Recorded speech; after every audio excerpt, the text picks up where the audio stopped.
Michael Darmon, on parle politique. Lors d'un dîner dans les Hauts-de-France, le président de la République a confirmé qu'il s'apprêtait à prendre des mesures concernant la laïcité.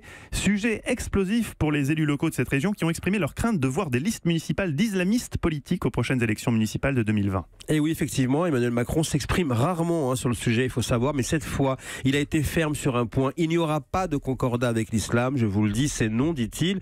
C'est l'idée qui parfois a été évoquée, instaurer un contrôle par l'État sur une période donnée sur l'islam avec le choix par la puissance publique des autorités religieuses. C'est en contradiction avec l'article 2 de la loi de 1905 qui stipule que la République ne reconnaît ni ne salarie aucun culte. C'est donc une information donnée par le président de la République. Il écarte cette disposition du concordat tout en confirmant aux élus du Nord « Je vais prendre des mesures prochainement ». Il répondait ainsi aux inquiétudes formulées devant lui, vous l'avez dit, lors de ce dîner mardi avec le taux de chômage, la faiblesse des partis de gouvernement. Cette désaffection pourrait déboucher, selon plusieurs élus, sur des listes montées par des candidats se réclamant de la mouvance de l'islam politique. Alors, quel est le principe des mesures que le président s'apprête à prendre sur ce sujet ultra sensible ? Alors, selon plusieurs sources, une loi pourrait réformer une partie de la loi de 1905, celle qui précisément définit sur plusieurs articles le régime financier des cultes, l'idée de durcir les contrôles. Il s'agirait de pouvoir élargir, par exemple, les ressources propres des associations cultuelles afin d'établir une transparence financière, comme l'a rappelé